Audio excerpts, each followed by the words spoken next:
Oi, pessoal, esse é mais um episódio do Farol da Baixada. Estamos aqui novamente, depois de alguns meses, no formato anterior não, né? Anterior. E primeiro eu quero agradecer ao Matheus, que me substituiu brilhantemente, Matheus. Me colocou numa fogueira aqui, né? Mas deu tudo certo. Mas você saiu muito bem. Obrigado, muito bem. obrigado. E, gente, não se esqueçam de se inscrever, de ativar o sininho, para a gente propagar aí informações importantes e diferenciadas que vocês já conhecem. E hoje nós temos o prazer de estar com o Ginês Salas. Ele é historiador. E Ginês... e é educador também, e na sua tese de mestrado, ele cavou um tema, conseguiu achar um tema assim, inédito, que eu tenho certeza que vai dar uma tese de doutorado também, Ginês. Obrigada, viu, por ter vindo, né? Obrigado, Eneida. Obrigado, Matheus. Eu que agradeço pelo convite, né? Agradeço também a amizade do professor Galvanese também, que ele que ficou muito animado com o livro, e eu sei que ele conversou com a Eneida, ele é amigo da Eneida também. E estamos aí, espero que seja um ótimo papo. Ah, com certeza. Gente, começando, o Ginês, ele fez esse pequenino livro, mas eu tenho certeza que muito interessante, eu estou louca para ler. Chama-se O Bispado de Dom Davi Picão na mira da ditadura militar. Igreja, movimento social e repressão na Baixada Santista. Muito importante a gente ter a história, inclusive a história da nossa igreja aqui, de um personagem tão importante. Então, Ginês, só para assim, começar a situar o pessoal, quem foi Dom Davi Picão? Bem, Eneida, Matheus e todo mundo que está assistindo, Dom Davi ele foi o bispo mais longevo, né, da Diocese de Santos. Santos completou 100 anos, a diocese completou 100 anos de fundação ano passado, né? Uma diocese de 100 anos. E quem foi bispo durante quase 34 anos foi o Dom Davi Picão. Foi bispo do final de 66 ali, dezembro de 66, até o ano 2000, né? E daí em diante quem assumiu foi o bispo Dom Jaci. Dom Davi ele foi o bispo mais longevo, ele foi um bispo muito expressivo, muito atuante no estado de São Paulo. Ele chegou a ocupar cargos de destaque na CNBB, no setor da comunicação, no setor da educação. Ele era o bispo referência do apostolado do mar. Então, no continente todo, né? Era ele que respondia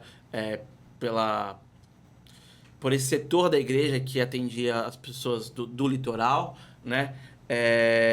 Ele foi presidente da CNBB no estado de São Paulo. Então, ele que respondia ali pela CNBB em determinado período, pelo estado de São Paulo. E ele era um dos bispos mais consultados da CNBB quando o assunto era direito canônico. Ele era muito referência com relação a documentos, né? Enfim, ele foi um bispo que a importância dele extrapola Santos, extrapola a Baixada Santista, até porque a Diocese de Santos, durante muito tempo, ela abrangeu ali do Vale do Ribeira até o litoral norte, né? Então pegava todo o litoral de São Paulo e as cidades de serra, né? Mas o que ficou tanto esquecido, e o meu livro ele resgata, não é uma biografia, mas o Dom Davi ele é o personagem protagonista dessa minha pesquisa, foi que o Dom Davi, além de tudo, ele foi um bispo dentre os mais perseguidos, né, pela ditadura militar.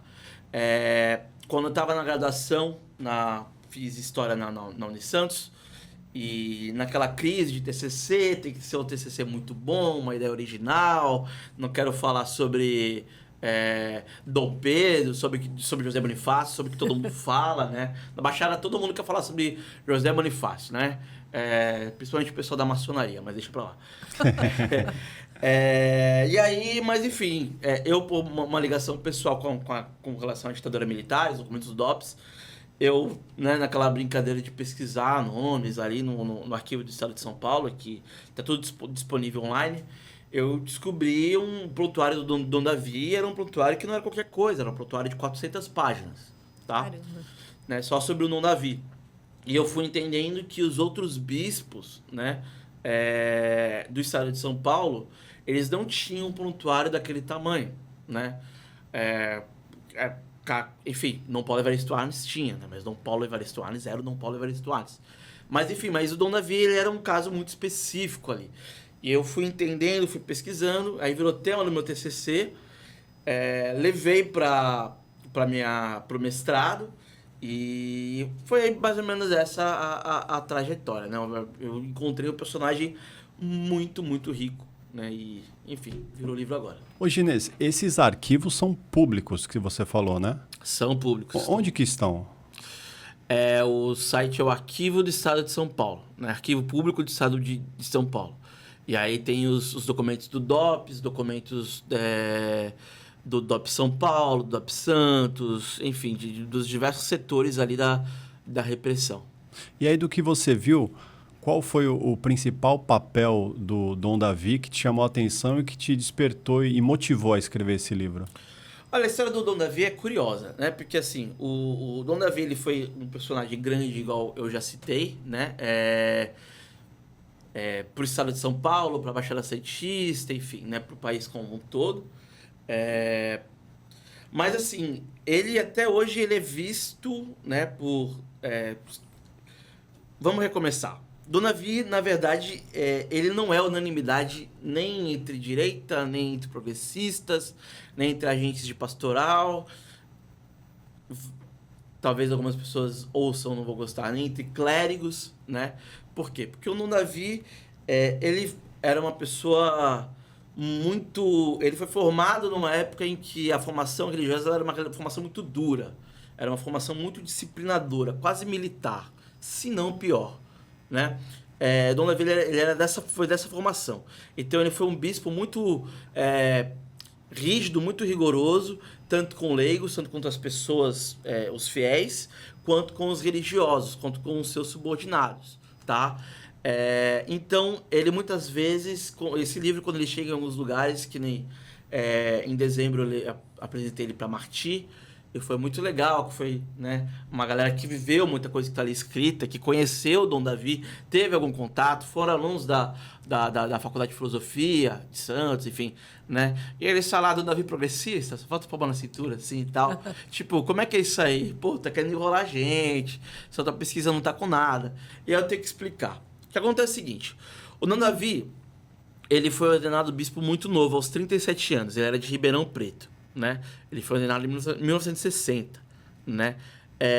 Quando ele é ordenado bispo, é nomeado bispo, ele assume primeiramente uma diocese do interior, que é a diocese de São João da Boa Vista, né? Lá no interior de São Paulo. Em São João da Boa Vista, ali, ele só atuou entre 60 e 63. São João da Boa Vista, para quem não conhece, é uma região com muitos fazendeiros, com muitos latifundiários, né? E na época ali você já tinha uma conturbação política crescente ali, naquele período ali do começo da década de 60, que chegou no ápice em 64, que chegou no golpe, né? Dom Davi, ele fez ali, entre 60 e 63, em São João da Boa Vista, um trabalho com pequenos agricultores, né? Ele se articulou com as Irmãs Ursulinas, com uma congregação de religiosas. Eles passaram a fazer censo socio-religioso e para defender melhores pagamentos para os pequenos agricultores, né? Enfim, fazer um trabalho ali social mesmo. Os fazendeiros ali da região não entenderam isso, interpretaram muito mal, né?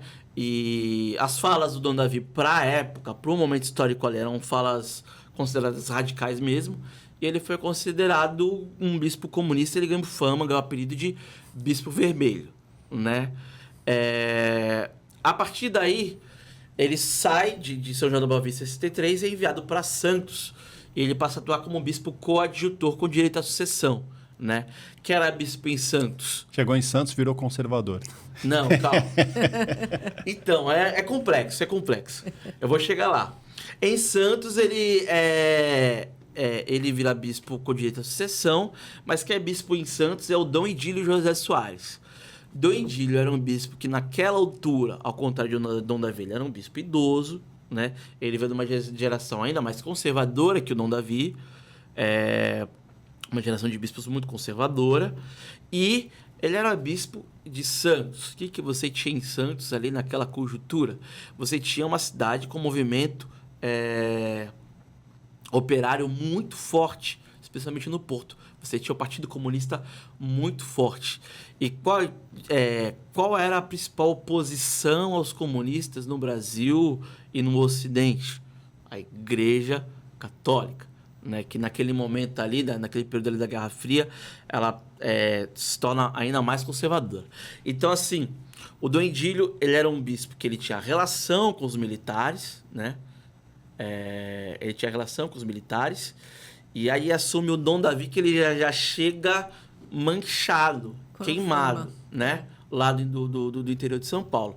Então, quando o Dom Davi sai, o Dom Edílio sai, né? Ele se aposenta em 66, e o Dom Davi assume, ele já assume com um fardo, né? Como um estigma muito grande. Ele já assume quando já é ditadura militar.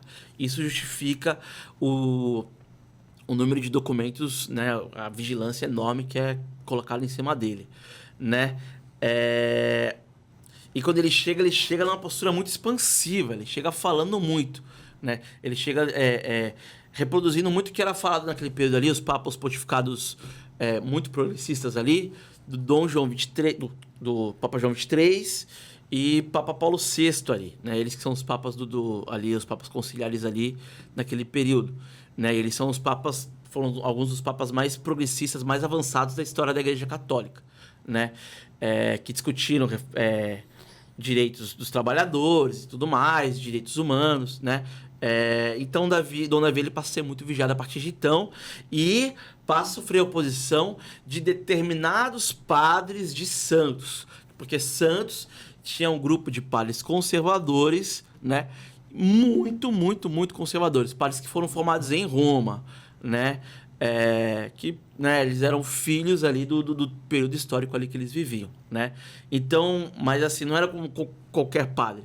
Você tinha ali o Manuel Pestana, que era o líder dos padres conservadores. Manuel Pestana, ele foi diretor da Faculdade de Filosofia de Santos. Ele era um padre que ele tinha relação com dopes mesmo, ele tinha relação com a espionagem, né?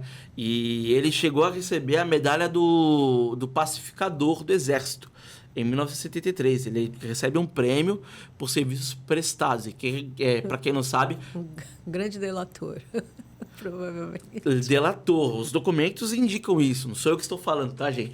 Não sou eu que estou falando, são os documentos. Então, que ele informava que ele tinha uma relação muito próxima mesmo. Então, enfim, para não me estender mais do que eu já me estendi, o Dom Davi, ele chega com um estigma muito grande. Esse estigma justifica, em grande parte, a perseguição que era feita contra ele, mas ele tinha uma atuação, ele tinha um posicionamento que também ajudava a, digamos, piorar a situação para ele, né? Falando grosseiramente, né? Quando o faleceu recentemente professor Sérgio Sévolo, né? Uhum. Que enfim, foi uma pessoa de muita luta, aí, advogado, professor universitário, vice-prefeito de Santos também, do governo Telma. Quando o professor Sérgio Sévolo, ele some por uns dias, em 68, ele some por uns dias porque a repressão estava na cola dele, em junho de 68, o Dom Davi, ele vai lá e ele lança uma nota no jornal A Tribuna e jornal Cidade de Santos, né? Onde está Sérgio Sévolo, né? Ele não fala diretamente, e aí a repressão qual é? Mas fica tudo ali explícito, né? Dom Davi, ele assina os documentos com as alas mais progressistas que tinham da igreja ali naquele primeiro período, né? Ele articula o movimento contra a Helder Câmara, a opressão moral e libertadora. Ele assina os documentos dos bispos do Terceiro Mundo, né? Eram 15 bispos, dos mais avançados do mundo. Dom Davi, ele estava lá no meio, ele assina esse documento. E o Dom Davi, na década de 70 ali, ele apoia greves ali, naquele contexto de greves do ABC, ele apoia a greve dos professores, greve do Porto, né? Brigando com o Nobel Soares, mas ele apoia a greve no Porto, ajuda, né? Cede igreja para reuniões. Enfim, ele é um personagem que, na verdade, ele é um personagem complexo. De repente, a Eneida sabe, a Eneida, ela é de comunidade, foi de comunidade de base, foi ela é cria do Padre Javier, né, digamos assim. Ela sabe tanto quanto eu. Se perguntar pra uma galera mais velha que viveu aquele período, eles vão dizer, Dom Davi, igual eu falei agora há pouco, não era bem progressista e tal. Ele acabou, ele destituiu a coordenação da Pastoral da Juventude, né? A coordenação diocesana da Pastoral da Juventude. Ele destituiu. Mas ele tinha ele é uma figura complexa. Aí era muito próximo internamente na CNBB das alas mais progressistas, dos setores mais progressistas ali dos bispos. E Ginês, e como é que se deu essa perseguição que você fala? Ele foi perseguido? Só assim, ter esses 400 páginas, né? Mas efetivamente, concretamente, como é que se deu? Ele não chegou a ser preso, não, né? Não chegou, mas chegou quase, né? E isso aí é muito marcante, né? Isso aí é muito emblemático. O Dom Davi, a repressão vai na porta do Palácio Episcopal para levá-lo preso quando o AI-5, o Ato Institucional número 5, é promulgado, tá? Então, o AI-5 é promulgado e aí a repressão, né, vai na porta dele para levá-lo pro BC de São Vicente, pro segundo BC, onde estava lá Carlos Conde, tava o Oswaldo Justo, enfim, né, todo mundo que era considerado comunista, inimigo da ditadura, foi levado naquela noite e era para o Dom Davi ser levado também. Naquela noite, ele entra em contato com um general, com o chefe da praça, que era muito católico, e enfim, há uma articulação, e a partir dessa articulação ele não é preso, né? Mas as ordens eram para levá-lo, né? E depois desse dia, ele tem que ficar uns tempos sumido, ele se esconde em Cubatão, né? Algo que eu descobri com Oswaldo Hale, né? Uhum. Que enfim, é militante também, conhecido aí na Baixada. E Oswaldo Hale, a família dele era muito próxima do Dom Davi, disse que ele teve que ficar um tempo escondido. Mas assim, talvez as pessoas não tenham dimensão do que do tamanho disso, né? A ditadura militar, ela costumava prender, torturar, né? Ela chegava nesse ponto com padres, né? Com pessoas do baixo clero. Quando chegava em bispo, né? O cuidado era muito grande. Por quê? Porque bispo, ele é um cargo mais alto, né? A igreja, ela é uma instituição internacional que existe no mundo todo, tem uma estrutura enorme. Então, com bispos, eles sempre tomaram muito cuidado. Então, bispos, eles não eram presos. Bispos, eles, em raríssimos casos, né, eles eram levados para interrogatório. Teve o caso não sei se foi o Dom Aloísio ou se foi o Dom Ivo, né, Lorscheider, né? Mas um deles ficou em prisão domiciliar, né? Uhum. Mas isso gerou um desgaste muito grande pro governo, né? Porque quando o bispo ele vai... Quando o padre também, né? Mas quando o bispo vai preso, né? Aí até quem é bispo apoiador da ditadura, até quem os religiosos conservadores, toda a estrutura da igreja, né? Se impõe e fala, qual que é de vocês, né? Então, enfim, tô dizendo isso para mostrar o que foi feito com o Dom Davi. Foi algo grave, muito duro, né? Tentar levá-lo no dia da promulgação do AI-5. E também tem uma outra história que o Dom Davi contou em entrevista, anos mais tarde, né? Quase no fim da vida, que em 70 ele estava celebrando uma missa no litoral sul, na época da guerrilha do Lamarca, não lembro se agora se é 70 ou 71. Mas, enfim, foi pedida uma missa em homenagem aos militares vítimas da guerrilha, né? Os militares que tinham sido assassinados em confronto, né? E o Dom Davi, em um dado momento, percebeu que aquilo era um ato de propaganda, né? Estão fazendo isso para fazer propaganda para o regime, né? E ele, né, tipo, cara, que droga, tal, sei lá, coisa. Ele falou, mas enfim... E eu sei que na homilia, ele fala em entrevista que na homilia ele falou, né? Ele fez uma homilia citando o Evangelho, as passagens bíblicas todas, tudo, isso está em jornal, inclusive. E aí ele fala sobre o perdão, a necessidade da gente perdoar o outro, né? Isso era um recurso, né? Que é fácil pra gente falar que é pouco, tal, mas esse era um recurso que os religiosos usavam muito, né? Então ele tá numa situação ali que tá, né? A celebração tá cheia de militares, mas ele fala da necessidade de você perdoar, né? O inimigo, tal, não cultivar o ódio, né? E ele contou isso, né? E aí ele disse que no dia ele não ficou sabendo, mas mais tarde ele soube que os militares ali, né? Tinha gente de alta patente ali presente, que eles, no fundo da igreja ali, não sei, levantaram a hipótese de levá-lo preso ali da igreja, né? Então, fora isso, você tem violação de correspondência, isso tá nos jornais, tá na pesquisa. Você tem troca de ofícios, né? Entre a diocese, a cúria diocesana e os setores responsáveis pela segurança pública e tal.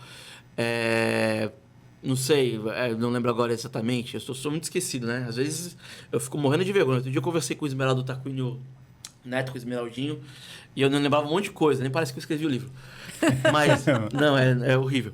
Mas o Dom Davi querendo tratar de coisas, enfim, sobre alguma questão relacionada à segurança pública, sobre limpeza de rua e tudo mais. E aí chegou a informação para ele que a gente não conversa com você. Entendeu? Temos ordens para não conversarmos com Dom Davi Picão, porque Dom Davi é o bispo vermelho, o bispo comunista, é um bispo considerado inimigo da revolução, né? Então, foram uma série de violências, fora a vigilância muito intensa, né? A vigilância, o DOPS, ele documentava tudo, né? Com quem conversava, quem era seu amigo, os padres que tinham uma relação melhor com o Dom Davi. Padre Chiquinho tinha uma relação boa com o Dom Davi, ele chegou a morar junto com o Dom Davi, né? Ele é mal visto. Padre Javier, mal visto. Padre Valdemar, que foi reitor, né, da Unisantos. Reitor da Unisantos, obrigado. Que depois vai brigar com o Dom Davi, mas que na época, ali nos idos dos anos 70, ele tinha uma relação, não sei se era amigável, não sei exatamente, mas também era mal visto. Todo mundo que era próximo ou tinha algum grau de amizade com o Dom Davi sofria também perseguição ou tinha prontuário no DOPS, era uma coisa de louco. E além do Dom Davi, né, como eu falei, o livro não é uma biografia, ele começa no Dom Davi, mas fala sobre a igreja meio e como um todo. Além do Dom Davi, você tem 3 padres de santos, padres franceses, padres operários, né? Era a congregação dos padres operários, então eles eram padres muito avançados, muito progressistas, né? Padres franceses que atuavam na periferia de Santos, na zona noroeste, em plena década de 60, né? Então, a zona zenina na década de 60 não era fácil. E esses padres, eles tinham um posicionamento muito forte, eles rearticularam a JOC, no tempo que a JOC estava numa fase mais radical, né? E ela falava mesmo sobre os problemas da classe trabalhadora e tudo mais. E esses padres, eles são presos, né? São padres de santos que são presos. E isso também quase nunca é falado. Então, é um fato que aconteceu aí também na Baixada Santista. E também eram padres que eles eram muito visados porque eles eram associados a Dom Davi. Então, são padres franceses que vieram... são franceses, vieram de Santo André, porque a congregação estava em Santo André, e o Dom Davi, assim que chegou, assim que tomou posse, ele pediu para a congregação vir para a Baixada. Então, esses padres que o Dom Davi trouxe, eles são perigosos. Então, são várias pequenas violências aí que o Dom Davi vai vivendo e que os padres da diocese, que a igreja como um todo vai sofrendo aí. E ele devia saber, né, que era vigiado e tudo mais, né? Imagino eu, né? Você tem informação sobre isso? Deve. Então, ele sabia, porque, como ele tinha noção da... Como eu falei, quando ele chega na Baixada, ele já chega com muito atrito lá no interior, né? Então, quando ele chega para cá, olha o tamanho da coisa, né? Isso eu acredito que ele não sei se ele soube em vida, mas quando ele chega em Santos... acontece uma articulação da diplomacia brasileira para impedir a posse dele como bispo em Santos. Então, o embaixador, né, lá em Roma manda um memorando para a Sagrada Congregação Consistorial lá do Vaticano e pedindo para o Dom Davi não tomar posse em Santos. Esse é um ponto. Outra coisa também, protestos dos vereadores de Santos, né? Não vou lembrar o nome agora, mas os vereadores da Arena pedindo para ele não tomar posse, né? Não, queremos que Dom Idílio continue bispo de Santos, né? Também protestos de entidades de classe, sindicatos. Os sindicatos de Santos, a maioria sofreu intervenção da ditadura militar, né? Sim. E esses sindicatos lançaram uma nota nos jornais, né? Uma nota de repúdio à posse de Dom Davi. Então foi uma coisa bastante... Então ele tinha noção ele sabia, né? De toda a resistência que tinha. Explícita, o nome dele, né? aflorada. E aí outra coisa também, né? Essa é uma coisa que meio que já caiu por terra, mas durante todo o período da ditadura militar, você tinha uma coisa que era muito importante ali, que as faculdades católicas, elas não eram reconhecidas como universidade, elas só são reconhecidas como universidade em 1986, né? E isso era uma coisa que não é que nem hoje, né? Que, infelizmente, né? Vou ser grosseiro, desculpa. Qualquer garagem aí vira universidade, começa a dar aula online e tal, o que é deplorável, enfim, a mercantilização do ensino superior. Mas, enfim, antes não era assim. E aí a luta para as faculdades de Santos se tornarem universidade era uma luta muito árdua, era mandado documento para o Conselho Federal de Educação, a coisa não andava.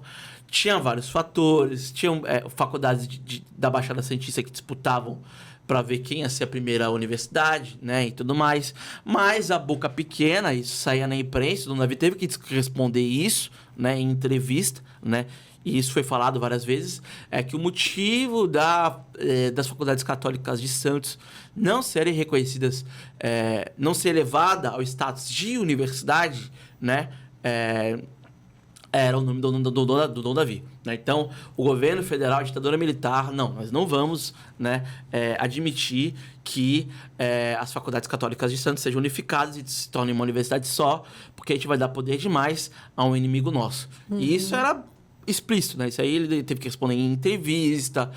Teve boato do Dom Manuel Pestana, né? Do Manuel Pestana. Sim.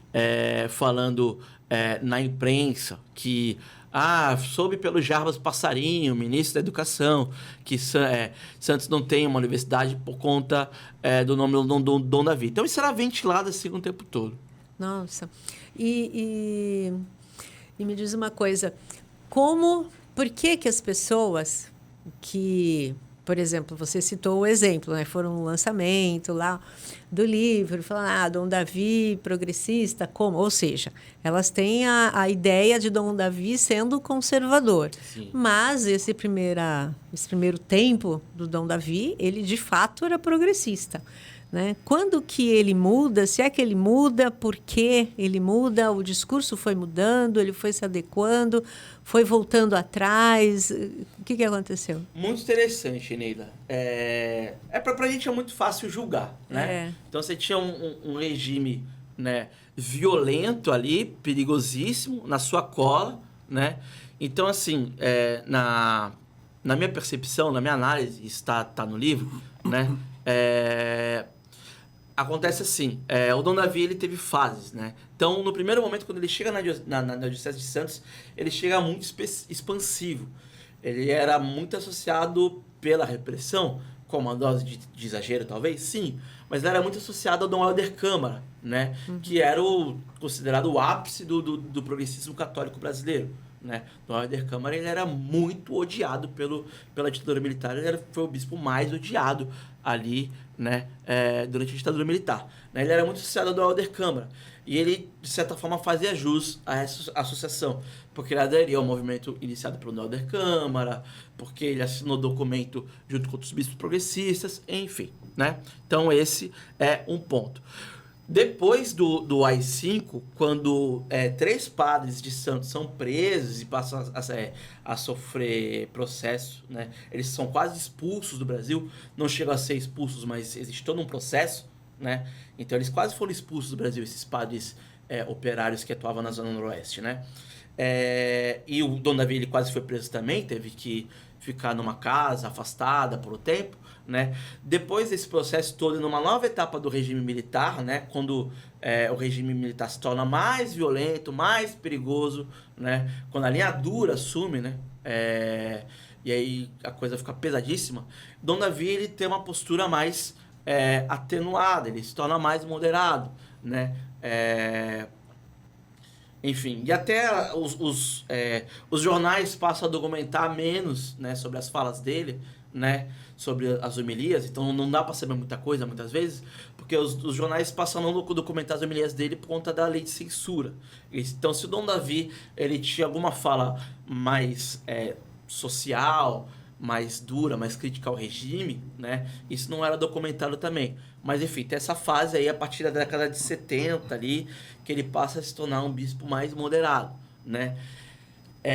A partir de 1975, né, quando você tem o governo Geisel ali, ele passa por uma crise muito grande, né, já é um período de distensão, já é um período de crise econômica, a coisa vai escalonando, e a tortura, né, tem até o assassinato do Herzog, todo aquele escândalo, a missa campal, né, do Paulo Evaristo Aires, ato ecumênico, melhor dizendo, né, ali os bispos brasileiros, eles passam a ter uma postura mais avançada, e aí o Dom Davi, ele meio que vai na onda, né, não é que vai na onda, é grosseiro, né, mas enfim, Ele vê a possibilidade, a conjuntura, né? Uma abertura para ele voltar a ser favorável, né? E aí você tem ali uma efervescência dos movimentos sociais, surge a pastoral da juventude, surge a pastoral operária, que é muito forte em Cubatão, em São Vicente, né? Na década de 80, ali nessa década de 80, as comunidades eclesiais de base, ela ganhou força na Baixada Santista. Você tinha a presença do Dom Paulo Evaristo Aires ali, como a grande pedra no sapato da ditadura militar, né? Ele tem uma postura diferente do Helder Câmara, e a ditadura já está desgastada porque as pessoas não conseguiam comprar mistura. O bagulho tava horrível em todos os sentidos, né? Não era só mais tortura do militante, do revolucionário de classe média ou do universitário, não era mais censura, não era isso. Era, né?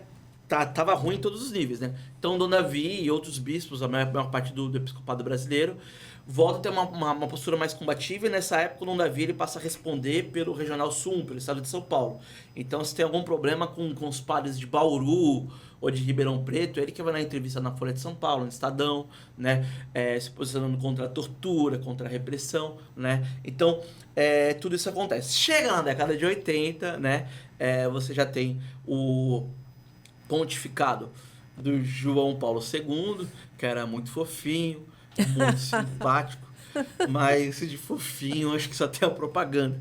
Radicalmente anticomunista, polonês, né? Toda aquela vivência ali. E enfim, ele passa a reprimir a igreja latino-americana, ele não entende, né? Ele não entende o que se passa na América Latina. E aí o Dom Davi, ele... alguns críticos do Dom Davi dizem que ele ia muito como tocava a música. É difícil falar isso, né? Mas enfim, ele muda de conduta, né? Ele se torna mais conservador, né? Adere à renovação carismática, ele foi um bispo muito simpático à renovação carismática, né? Que é o pentecostalismo católico, né? Ele ajudou muito o movimento nacionalmente, né? Enfim, então é uma figura curiosa, e isso aí justifica um pouco do nariz torto que as pessoas fazem quando eu falo... Enfim, quando elas acham que o livro vai pintá-lo de Dom Helder Câmara, de Dom Pedro Casal Dáliga. Gente, não é.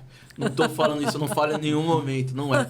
Leiam e tal, que é muito interessante. Eu adoro uma figura complexa, sabe? Tipo, eu passei a me encantar com gente assim que... não é tudo uma cor só, são outras coisas e tal. Eu acho interessantíssimo.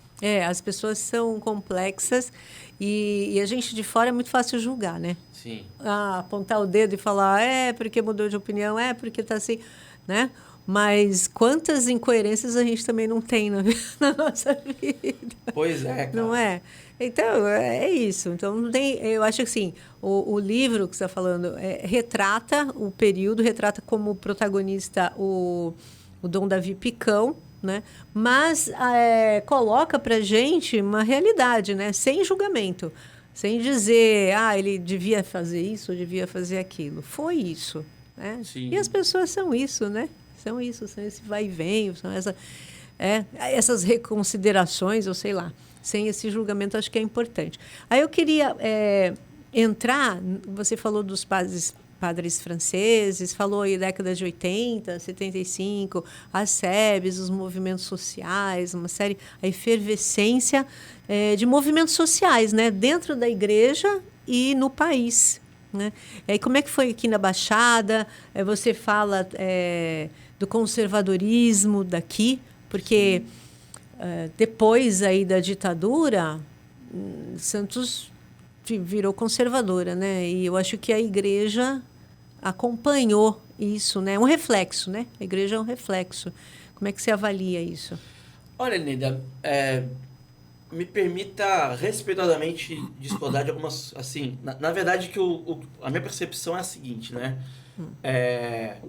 Santos hoje é uma cidade muito conservadora, praticamente uma Balneário Camboriú, ou sei lá o quê, né? Santos é muito conservadora. Ou a Baixada, né? Se você quiser A falar da Baixada. Baixada. Muito conservadora, né? Por N motivos, né? Dentro da academia, construiu-se, né, uma ideia, um discurso de que Santos ela foi a Moscouzinha, a Cidade Vermelha, a Barcelona brasileira, né? Se reproduziu muito esse discurso de uma maneira muito idealista. O meu ponto, né, e eu não chego a citar no livro, mas estou falando agora, o que eu penso é o seguinte: todos esses apelidos eles foram dados por conservadores, né? Se você for ler qualquer coisa do Olavo de Carvalho ou ver um vídeo do MBL ou qualquer coisa assim. Não, obrigado. Não recomendo. Não veja. Tá? Mas assim, se vocês já viram em um dado momento eles falando que o Brasil é um país muito próximo do perigo vermelho. Você entende? Porque o Foro de São Paulo. Gente, Foro de São Paulo, cara. Meu Deus do céu. Um bagulho. É muito, muito, muito menos do que as pessoas pintam. Mas enfim, vocês entendem onde eu quero chegar. Né? Então, essa ideia de que Santos era a cidade vermelha, isso era um discurso da direita, muito pregado pela direita, para falar que Santos era uma cidade muito próxima de virar Moscou, mas assim, o movimento sindical era muito expressivo, em vários momentos da história. Teve feitos assim, enfim, fabulosos e tal. Partido Comunista foi muito forte? Foi muito forte. Abolicionismo? Cara, tudo isso aí é verdade. A questão Santos, historicamente, teve também setores conservadores muito fortes e muito articulados. Tá? Muito articulados. A Marcha com Deus de Santos reuniu 25 mil pessoas. Tá? 25 mil pessoas no centro da cidade. A marcha foi o estopim, o movimento social que praticamente deu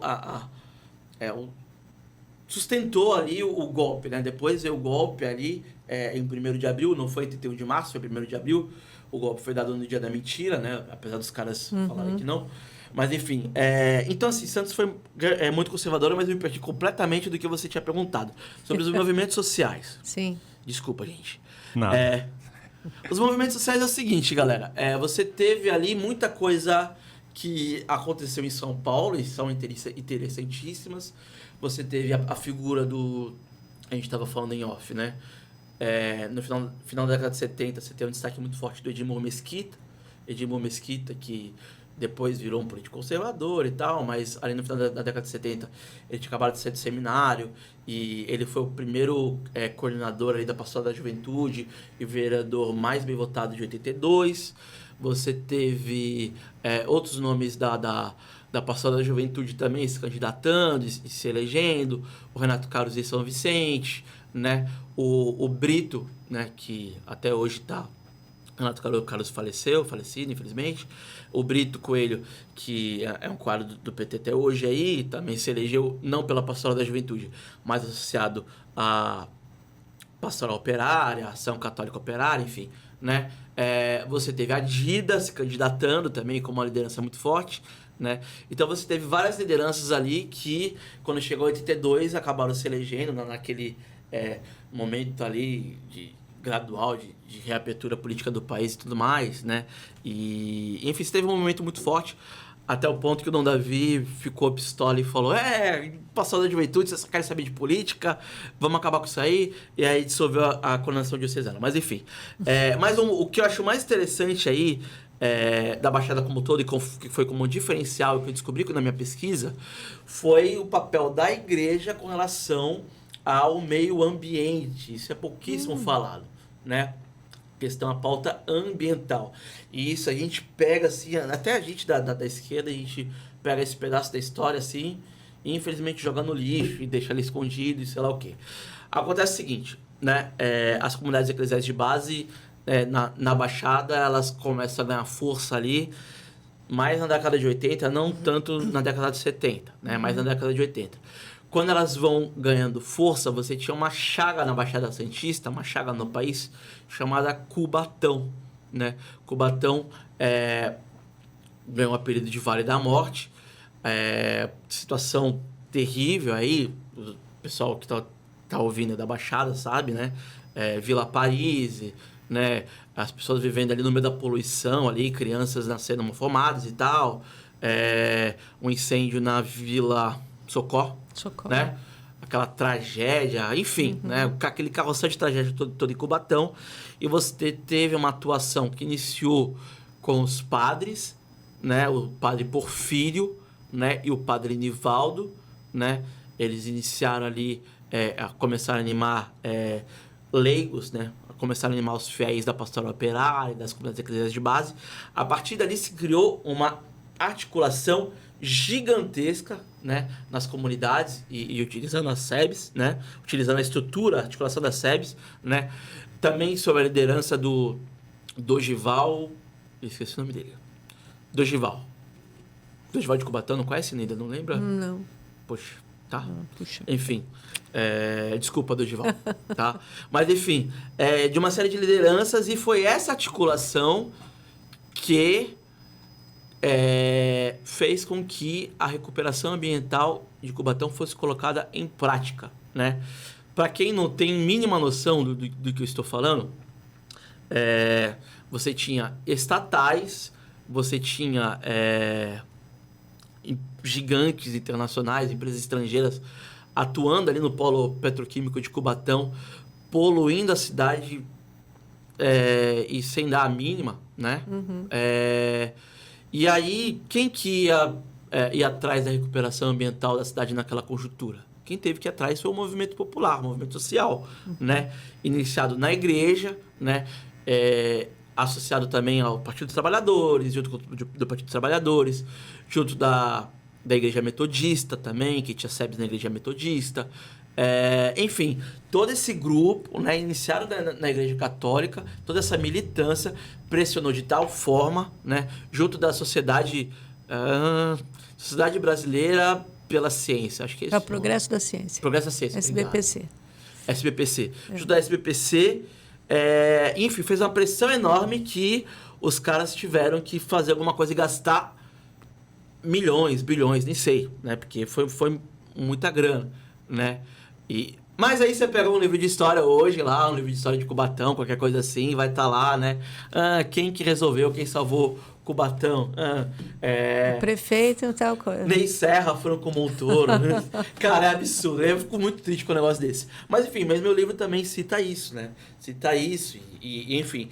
E aí depois de todo esse processo em Cubatão, Nossa, eu falo demais, desculpa, gente. Mas mas você está aqui para falar. Não é a gente, né, Matheus? É você. Mas de todo esse processo em Cubatão, o padre Porfírio, que era pernambucano, alagoano, agora não vou me lembrar, ele sai de Cubatão e vai trabalhar na área continental de São Vicente, na época chamada de Distrito de Samaritá, né? Não sei se por alguma pressão, mas se foi por alguma pressão, eles se ferraram, porque ele vai lá para... ele foi... viu a contaminação da Ródia? Lixões. Lixão, Um problema assim enorme, uma calamidade enorme. Não estou falando rindo, não sei porquê, porque foi uma tragédia. Né? É uma tragédia até hoje. Aliás, Cubatão é uma tragédia até hoje, né? Teve a recuperação ambiental, mas muita gente morreu e nem, assim... câncer. Do quê? De onde que veio? Chuva ácida. Chuva ácida, sabe? Né? Enfim, aí a Petrobras, né, tem o vazamento, né, a tragédia lá, o crime lá da Vila Socó, morreu 90 pessoas, ó. A segunda Petrobras. Morreu 90 pessoas. Morreu 90. Aí na época Cubatão ainda era área de segurança nacional, não tinha abertura para nada, né? E, enfim, né? Mas, enfim, o Padre Porfírio foi para a Continental de São Vicente. Eita! Lixão da roda. Aí começou a causar de novo, mais uma vez, o Padre Porfírio, as comunidades eclesiais de base, as lideranças, gente paupérrima, né? Gente de chinelo, né? Povão mesmo lá, né? E, enfim, aí a Roja teve que responder, né? Ficou barato, viu, dona Roja? Mas, enfim, mas teve toda essa questão e eu acho que, assim, foi algo muito particular da Baixada Santista e a gente não tem o cuidado de estudar, de olhar e, enfim, eu acho que isso foi o mais marcante. Ginês, quem quiser conhecer essas histórias maravilhosas e desconhecidas e comprar o livro, como é que faz? Então, esses livros estão todos comigo, não estão na Amazon, não são vendidos pela internet, é um sistema meio arcaico, mas é o que a gente tem para hoje, né? Então, estão todos comigo na minha casa, eu estou vendendo, a pessoa pode entrar em contato comigo através do e-mail, tá? Pode entrar em contato por e-mail, posso falar, você pode. Pode falar. O Gines, Gines, _ PJ, tá? @hotmail.com. Gines, PJ, @hotmail.com. Porque sabemos que foi um e-mail que eu fiz na adolescência, né? Falar ainda da pastoral da juventude aí. Você era pessoa jurídica ainda? Não dá nem para negar, PJ, pastoral da juventude. Foi muito tempo da pastoral da juventude, ter esse e-mail, não mudei e é isso aí. Mas é isso aí, gente. Agora, hoje em dia, Ginês, só que eu acho que eu gostaria de pontuar, né? Para a gente finalizar, talvez você e colocar o que você acha que está faltando aí. Hoje em dia, toda essa efervescência, comunidades eclesiais de base, tudo isso foi muito atacado, né? Foi muito atacado. Você vê praticamente as comunidades eclesiais de base, tem a de Cubatão, tem uma no Guarujá, tem uma em São Vicente, tem poucas. E pouca... não vou dizer atuação, né? Mas muito menor do que era, né? Muito menor do que era. Isso só para dar um exemplo, né? E a carismática entrou com força. Você inclusive disse, né? O Dom Davi foi um grande alimentador, né? da carismática. E aí, como é que você avalia esse conservadorismo que entrou já, né? No nosso... Isso tem um reflexo, né? Na nossa sociedade. Ela é um reflexo da sociedade, mas ela atua diretamente, né, na construção, inclusive de novos padres, né? Porque... assim, só para... Tá. Você teve ali na década de 80, né, a igreja é uma instituição altamente hierarquizada, né, muito hierarquizada, né? E aí você teve ali na década de 80 um movimento que veio de cima para baixo, né, lá do Vaticano, de estrangulamento, né, infelizmente, de estrangulamento de tudo que da igreja que tivesse um viés mais social, viés libertador, enfim, né? E isso aí foi um processo que chegou até onde a gente está hoje, né? Eu tenho amigos e tal, o Quarentenário hoje, para quem não sabe, a capela do Quarentenário ali tem lideranças ali formadas ali pela Irmã Dolores, gente muito capacitada, né? Que tem gente de fora que vai pro Quarentenário aprender com eles, né? Aprender sobre igreja, sobre tudo, né? Vai lá pro Quarentenário e assim, gente comum, assim, né? Bem sebes mesmo, né? Então, enfim, você tem ainda gente, um trabalho muito bacana das comunidades eclesiais de base, que eu respeito muito, né? Mas você teve esse estrangulamento que impacta até hoje. O que a gente tem na igreja hoje, né? É que, assim, o livro ele fala muito que, assim, a CNBB foi a grande pedra no sapato e que propiciou um desgaste muito grande do regime, né? CNBB representando os bispos brasileiros e tal, a hierarquia religiosa, a Igreja Católica era a maior religião do país, né? Agora há controvérsias, né? Ainda acredito, mas enfim, mas tem bem menos força do que tinha na época, né? Hoje em dia, qual que é a maior força, da maior expressão da Igreja Católica? O CNBB lança uma nota, né? Às vezes muito combatível e tudo mais, mas aquilo não chega nos fiéis, por exemplo, como chega o posicionamento de um padre no midiático. Midiático. Ou então um padre da Canção Nova, ou não, nem padre, né? Um físico como o professor Felipe Aquino, né? Que bolsonarista, uma pessoa de extrema direita, muito conservadora, o cara é físico, ele fala ele escreve sobre a Idade Média, ele publica livros sobre a Idade Média, e é extremamente lido, né? Mas enfim, eu acho que a grande questão é essa, o grande problema é esse, né? E enfim, só pra... Eu falei demais, mas eu falei muito mal sobre uma figura que eu citei lá no começo, chamado Manuel Pestana, né? Eu falei que ele era Manuel Pestana, que ele foi diretor e isso vai chegar no que a gente está falando agora. O Manuel Pestana, que ele era conservador e tudo mais, que ele foi diretor da Faculdade Católica de Santos. Manuel Pestana, em algumas vezes eu chamo ele de Dom, por quê? Porque ele virou bispo, né? Manuel Pestana era padre, monsenhor, né? E os documentos, eles levam a crer que ele tinha relação com os agentes do DOPS, com os militares, né? Que ele tinha relação com os militares, enfim, né? Ele era monsenhor. 72, ele briga com Dom Davi, sai da Diocese de Santos, vai para Petrópolis, assume uma universidade lá, ele vira reitor da universidade, da faculdade, não lembro agora, lá em Petrópolis, né? Em 78, ele é um dos primeiros bispos nomeados por João Paulo II, que eu falei agora que ele era um bispo muito conservador, foi um papa muito conservador, muito anticomunista, né? Um dos primeiros bispos nomeados foi Manuel Pestana. Pestana, ele vira bispo de Anápolis, que é uma região com uma base aérea, uma região muito conservadora e tudo mais. Ele vira bispo de Anápolis sem o Dom Davi sequer ser consultado. Dom Davi fica sabendo pela imprensa que o Manuel Pestana ele foi nomeado bispo de Anápolis, sendo que o processo para se nomear um bispo, certamente o Dom Davi teria que obrigatoriamente ser consultado, porque é feita toda uma pesquisa, né, para se nomear um bispo, né? E, enfim, resumo, se vocês pesquisarem aí no Google, né, sobre o Manuel Pestana, além de vocês acharem artigos meus, né, sobre o personagem, a figura, vocês vão ver citações deles do Centro Dom Bosco, vão ver citações dele de sites conservadores, daquela parlamentar do Centro Dom Bosco, a Carol Detone, acho que é esse o nome, não lembro agora. Mas vocês vão ver gente de extrema direita falando dele até hoje. Ele faleceu em 2011, né? Gente de extrema direita falando de um religioso que veio de Santos, né? Esse cara, ele é lembrado até hoje, né? Então isso explica muito né? Isso fala desse processo de conservadorismo da igreja, né? Porque o João Paulo II, ele passa a nomear bispos conservadores, né? E o Manuel Pestana, ele é um dos primeiros. E, enfim, isso explica muita coisa, né? Nomeação de bispos conservadores. E agora a questão da mídia, né? Da renovação carismática e de outros tantos movimentos aí. Uma infantilização enorme, gigantesca dos fiéis, né?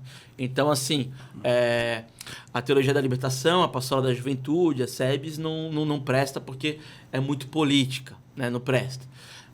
Vamos criar movimentos muito animados, muito alegres, muito emotivos, né?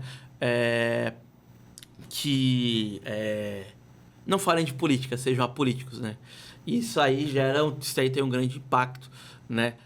Tem gente que eu respeito muito da renovação carismática, padres amigos meus que participam de encontros estaduais, não fiquem bravos, tá?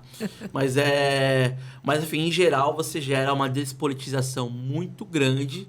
E aí você tem esse impacto enorme aí na igreja, todo tipo de fake news saindo em grupo de CPP, grupo de paróquia e etc e tal. É uma desinformação, é um desserviço, né? Pois é, exatamente. É um desserviço e serve a alguém, né? Serve a um grupo, claro. Tem servido aí, Não tem é? servido. Claro, porque alienar e transformar a fé, em vez de comunitar em algo só individual, você aliena do mundo, então serve a quem? A quem já está mandando e fazendo tudo isso, né? As pessoas... Tem documento... desculpa. Fala. Não, que tem documentos e tem produção, né?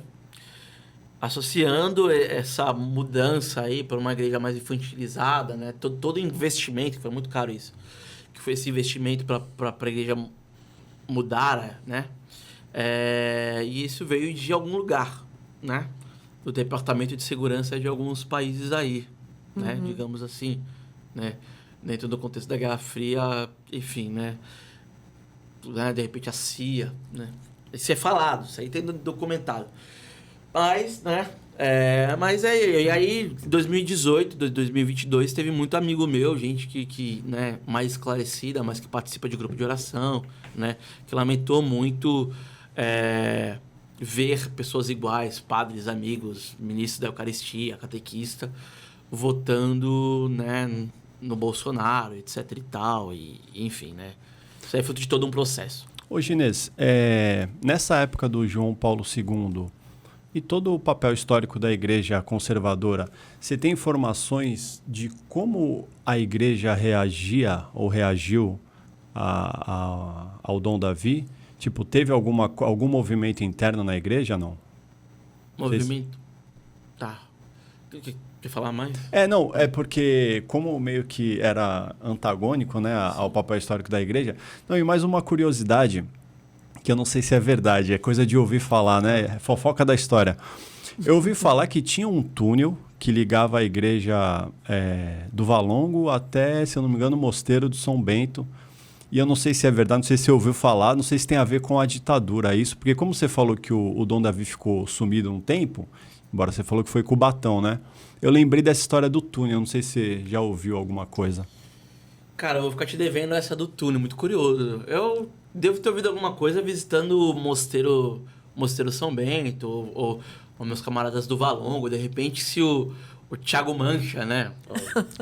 Alguém ali que frequentava o Valongo, de repente eles devem conhecer alguma coisa, eu sinceramente não sei. Sobre o esconderijo o tempo que o Dom Davi ficou sumido, não tá nem no livro, né? É uma vergonha, mas enfim. Eu usei os documentos da repressão que tinha de jornal e tal, optei por não usar entrevistas, porque as pessoas que viram aquele período estavam com idade mais avançada. Mas é o Oswaldo Ari que falou que ele foi para Cubatão, né? Eu soube disso tem 2 semanas aí. Um abraço, Oswaldo, se estiver assistindo. Mas aí respondendo a primeira pergunta sobre a questão da hierarquia da igreja. Como eu falei, e eu e a Inês estava tocando figurinha aqui, né? O Dom Davi é o seguinte, né? Quando, na década de 70, ele era muito ali do chegada do grupo dos padres que eles dirigiam a CNBB, digamos assim, né? O grupo do Dom Aloísio, do Dom Ivo, do Dom Paulo, né? Vários bispos de São Paulo, né? Ele era muito desse grupo, né? Não sei se é amigo, mas ele votava e decidia as coisas junto, né? E tanto é que ele tinha muito espaço na CNBB, na estrutura da episcopal brasileira e tal, né? Então, por isso, e pelo fato da CNBB, até hoje, né, pode-se dizer, tem alguns hiatos, né? Mas a maior parte do tempo, ela é uma organização dirigida por bispos mais progressistas. Houveram hiatos, houveram bispos que ganharam a eleição na CNBB e deram uma linha mais conservadora na década de 90, em vários momentos aí. Mas enfim, a maior parte do tempo, os bispos que estiveram à frente ali, como presidente, secretário, enfim, eram mais progressistas. Então, no Davi, ele nunca teve problema na CNBB, né? Então, esse é um ponto. Como ele vai se tornando mais moderado na década de 80, né, e é um movimento que ele não faz sozinho, outros bispos também fazem, o próprio bispo de Santo André, Dom Cláudio Umes, ele apoia, né, ele tem uma atuação fenomenal ali nas greves do ABC, e depois ele se torna mais moderado. Então, assim, vários seguiram essa onda. Então, pelo Davi ter essa postura, então isso impediu qualquer tipo de, né, como é que se fala? Enfim, né, sei lá, qual palavra usar, represália, qualquer coisa assim, qualquer... Perseguição, né? Perseguição, enfim, qualquer coisa nesse sentido, né? E o Dom Davi, como eu falei, é uma figura complexa, né? Na década de 70 já, não é só ele que é assim, vários bispos né, tinham posturas assim que a gente enxerga hoje, aos olhos de hoje, como contraditórias. Mas ele era moralmente conservador, então ele, na década de 70 ele fez elogio público à censura, né? Ele não gostava do programa do Flávio Cavalcante lá, sei lá. Aí ele falou mal do programa do Flávio Cavalcante, tem que censurar mesmo, não sei. Aí, né? Ele lançou o nome. Ele era muito amigo do Mário Covas, né? Então, na década de 90, né, eu não ouvi relatos de amigos meus, né? Que ele falou, não volta lá a Marta Suplicy não, que a Marta é a favor do aborto, né? Ele chegou a falar isso em homilia, né? Enfim, então, por ele ser também ter tomado uma postura mais moderada e ser conservador em certos pontos, então acho que se impediu qualquer tipo de represália, qualquer coisa interna da igreja, né? Outros bispos, por exemplo, eu falei do Dom Paulo Evaristo Arnes antes, né? Dom Paulo Evaristo Arnes, ele era cardeal arcebispo de São Paulo, né? A maior cidade do hemisfério sul e muito articulado, muito, né? Enfim, dispensa comentários. E o Dom Paulo, ele vai, na década de 80 lá, ele sendo um bispo muito progressista, que foi a grande pedra de sapato, pedra no sapato da ditadura militar, né? Que ele infernizou a vida, né, dos caras, né? O que acontece na década de 80, né? O Vaticano vai chegar e vai falar, olha, tem São Paulo aqui, São Paulo, cidade enorme, essa tripa aqui, né? Zona Norte, Zona Sul, né? E aqui, Zona Leste, né? Então ele vai fazer o quê? O Vaticano. Ele vai pegar a Zona Leste. A Zona Leste não é mais de Dom Paulo, não. A Zona Leste ela é uma diocese, né? Ele tira a Zona Leste de Dom Paulo.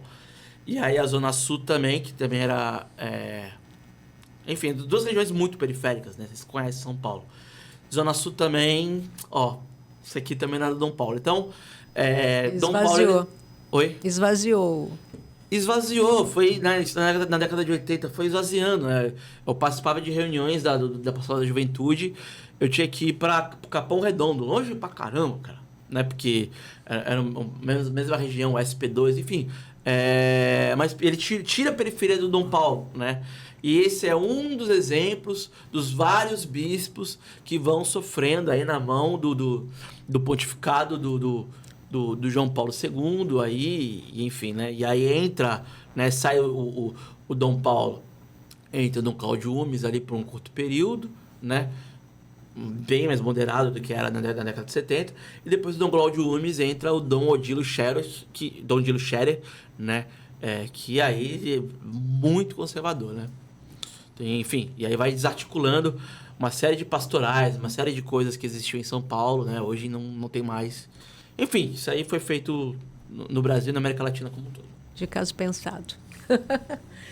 Quer perguntar mais alguma coisa? Não, satisfeito. Não? Quer falar mais alguma coisa que ficou, que você acha importante?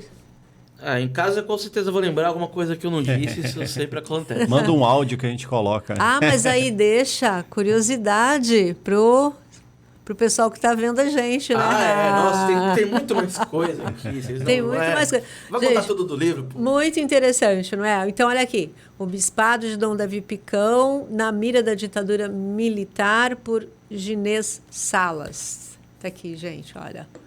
Corram, porque são poucos exemplares. Então, vocês já viram. É ginês_pj@hotmail.com. Tá certo? Obrigada, Ginês, por ter comparecido. Foi muito bom a gente saber um pouco mais, né, de uma pessoa tão especial como o Dom Davi e contextualizar na época e o pós, né? O Sim. pós aí, o que a gente está vivendo. Parabéns pelo trabalho, é importante conhecer essas histórias. Parabéns, Obrigado. parabéns. E aí, quando você fizer o doutorado, acabar o seu doutorado com o professor Galvanese, você volta. Não, estou brincando, não precisa terminar, não, volta antes, tá bom? Na sua produção. Obrigada, viu, Ginês? Eu que agradeço o convite aí. E é isso, gente. Quem tiver interessado, manda um e-mail e eu levo o livro até você. É isso aí, gente. Olha, não se esqueça de se inscrever, compartilhar, tá bom? Ativar o sininho, agradecer a Julie também, a nossa sempre... Como é que é? Alerta, esperta, alerta, né? Porque senão isso aqui não funciona. Valeu, gente. Até a próxima quinta. Obrigadão. Obrigado, viu, Matheus? Obrigado. Até mais. Tchau.